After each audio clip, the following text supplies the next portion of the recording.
Hello and welcome to DNA editors table. आज के इस एपिसोड में हम चर्चा करेंगे कि क्या कांग्रेस लोकसभा चुनाव 2024 में 100 सीटों के पार जा पाएगी या नहीं। पिछले कुछ समय में हमने काफ़ी बयान सुने जहां पर एक कांग्रेस के यूनियन मिनिस्टर ने ये कहा कि हम अपने दम पर 150 सीट ले आएंगे। उन्होंने ये कहा कि ज़्यादातर इसमें जो सीटें हैं वो हम साउथ इंडिया से लेकर आएंगे। वहीं इसके इतर प्रशांत किशोर जो एक पॉलिटिकल एनालिस्ट हैं, उन्होंने यहाँ तक कह दिया कि कांग्रेस 100 सीटों के पार बिल्कुल नहीं जा पाएगी क्योंकि बीजेपी 300 सीट लेकर आएगी। तो बयान कई हैं, लेकिन हम ये जानना चाहेंगे इस बार तनवीर आज़म जी के साथ कि क्या कांग्रेस 100 सीटें ला पाएगी या नहीं। और काफ़ी बयान चल रहे हैं, उन पर भी तनवीर आज़म जी से चर्चा करेंगे। Welcome sir.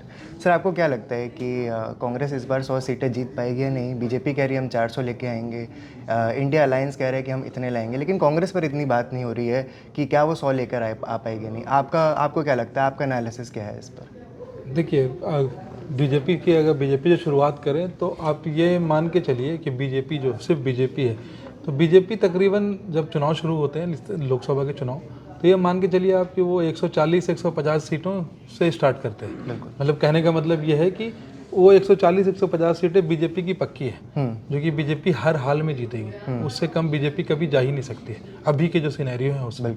दूसरी तरफ कांग्रेस की अगर बात करें तो मैं ये मानता हूँ कि 30-35 सीटें ऐसी हैं जो कांग्रेस किसी भी हाल में नहीं हारेगी।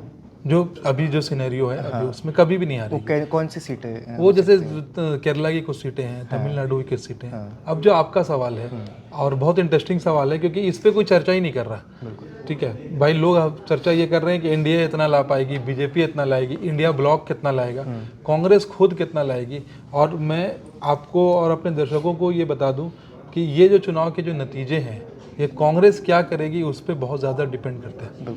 पिछले चुनाव में कांग्रेस ने 53 सीटें जीती थी और उसमें से मैक्सिमम सीटें साउथ इंडिया से आई थी। अब मैं आपको इंडिया को दो भाग में डिवाइड कर देते हैं। विंध्याचल जो माउंटेन रेंज है उसके ऊपर का, जिसमें मध्य प्रदेश, महाराष्ट्र ये सब आ जाते हैं, और विंध्याचल के नीचे के स्टेट जिसमें कर्नाटक, तमिलनाडु, केरला ये सब आते हैं। केरला में है 20 सीटें। पिछले बार कांग्रेस और जो उनका गठबंधन है, जो यूडीएफ गठबंधन बोलते हैं, जिसमें इंडियन यूनियन मुस्लिम लीग वगैरह आते हैं, उन्होंने मिलके यहाँ पे 19 सीटें जीती थी।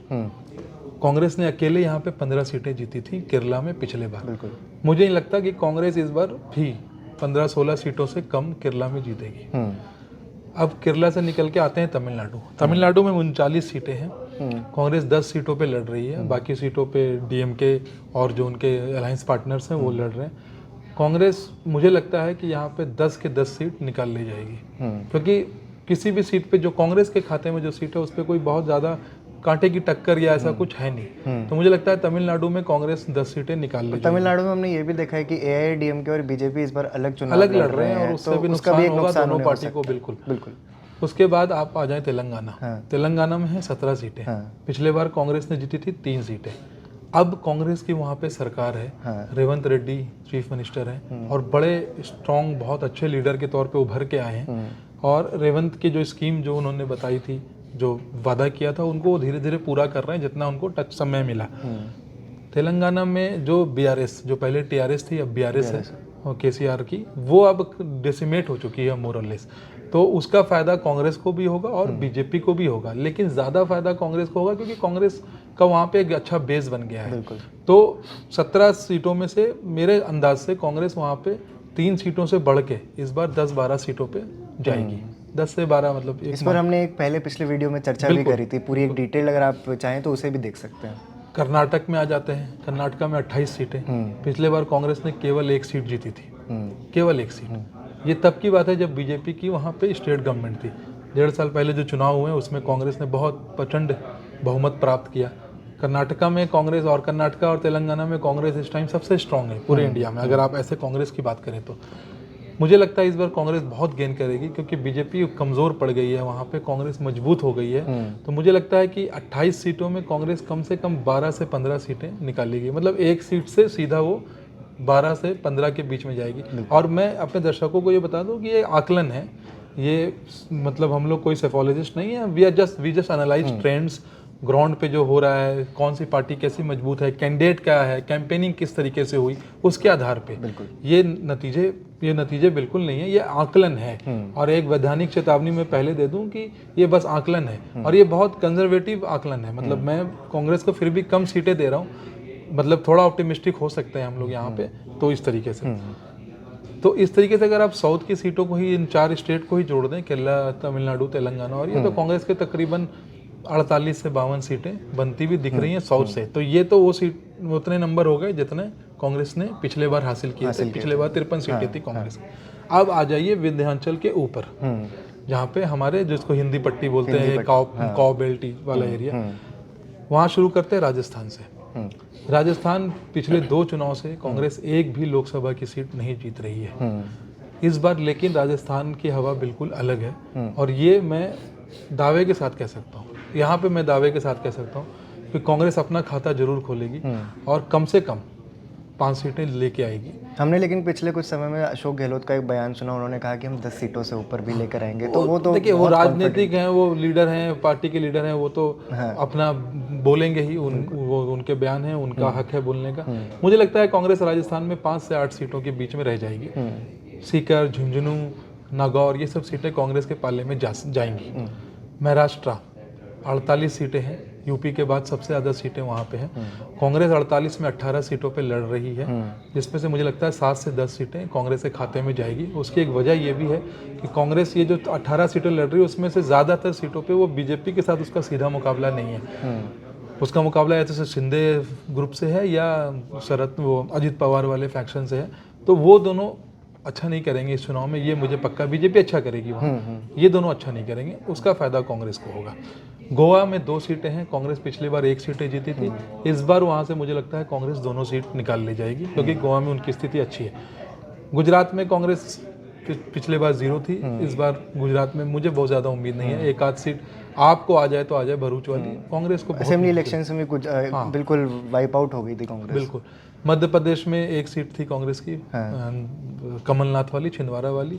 वो सीट कमलनाथ के बेटे लड़ रहे हैं, नकुलनाथ, वो सीट शायद बच जाए। 1 आध सीट का और इजाफा हो जाए, उससे ज़्यादा मैं बहुत ज़्यादा नहीं देख रहा।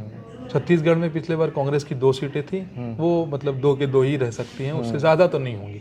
तो गोवा, गुजरात, मध्य प्रदेश और छत्तीसगढ़, इनको मिला के मैं कांग्रेस को तकरीबन 5-6 सीटें यहाँ इन 4 राज्यों से देता हूँ। अब आप आ जाइए दिल्ली, 7 सीटें, हिमाचल प्रदेश 4 सीटें, उत्तराखंड 5 सीट, सबको जोड़ दें तो 16 सीटें। इन 16 सीटों में पिछले बार कांग्रेस के 0 सीट थे इन तीनों राज्यों में। ना दिल्ली में खाता खुला, ना हिमाचल में और ना उत्तराखंड में।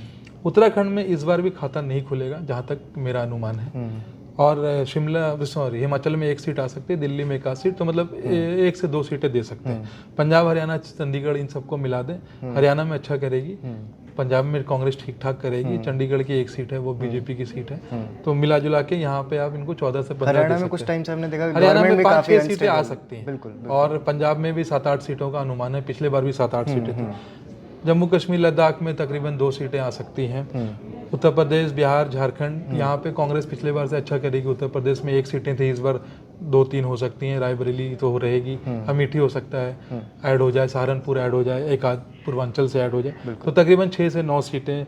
बंगाल, असम और जो नॉर्थ ईस्ट के राज्य हैं, उड़ीसा, अगर इन सबको मिला लें तो बहुत कंजर्वेटिव। बंगाल में 42 हैं, असम में 14 सीटें हैं, नॉर्थ ईस्ट में 10 सीटें। बहुत कंजर्वेटिव भी लेके चलेंगे तो 6 से 8 सीट। तो मोटा मोटी आप ये देखें कि विंध्याचल के ऊपर जो ये सब इलाके हैं, इसमें भी कांग्रेस तकरीबन 50-52 सीटें निकाल रही है। तो इन दोनों को अगर आप जोड़ दें तो मेरे ख्याल से कांग्रेस 95 से लेके 105 सीटों के बीच में फिनिश कर सकती है। अच्छा, बस समाप्त करने से पहले बस एक ही बात बोलना चाहूँगा कि अगर कांग्रेस 95 से 100 सीटें ले आती हैं, तो ये सारी सीटें बीजेपी का ही नुकसान होंगी, क्योंकि इनमें से मैक्सिमम सीटों पे कांग्रेस बीजेपी के साथ डायरेक्ट फाइट में है।